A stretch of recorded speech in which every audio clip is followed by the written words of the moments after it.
আজ জয় গোস্বামীর একটা ছোট কথা বা বলতে পারো তার লেখা দিয়ে আমরা তোমাদের সাথে শেয়ার করে নেবো। আমার খুব ভালো লেগেছে, সেই কারণে এটা আজ দেওয়া।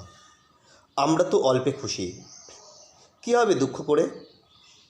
আমাদের দিন চলে যায় সাধারণ ভাত কাপড়ে, চলে যায় দিন আমাদের অসুখে ধার দেনাতে, রাত্রিতে দুভাইয়ে মিলে টান দিই গঞ্জিকাতে।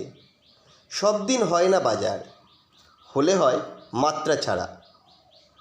বাড়িতে ফেরার পথে কিনে আনি গোলাপ চারা, কিন্তু পুঁতব কোথায়? ফুল কি হবেই তাতে?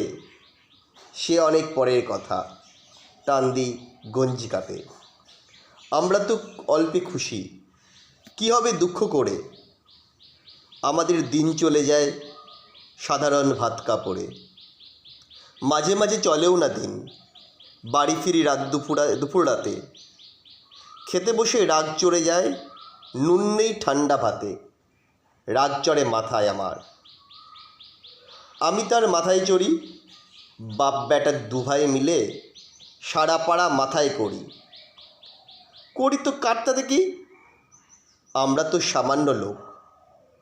আমাদের ভাতের পাতে লবণের ব্যবস্থা হোক। এটা অসাধারণ লেগেছে আমার জয় গোস্বামী এই জিনিসটা, তো তোমাদের সাথে শেয়ার না করে পারলাম না।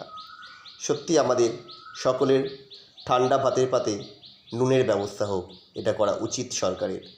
সরকার সেদিকে না দিকে বড় বড় মাল্টিন্যাশনাল কোম্পানি বা বড় বড় যে কোম্পানিগুলো রয়েছে বা বড় বড় যারা রয়েছে শিল্পপতি রয়েছে, তাদের কথাই ভেবে চলে।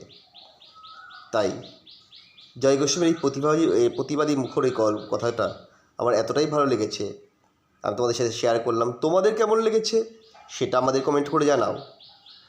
আর তার সাথে আমাদের এই মুনমুনের হাতের কাজ তোমাদের কেমন লাগছে সেটাও কিন্তু আমাদের জানিও, কারণ তোমাদের ফিডব্যাক আমাদের নতুন করে করতে উৎসাহ দেয়। আবার দেখা হবে নতুন কাজের সাথে খুব শিগগিরই এই চ্যানেলে।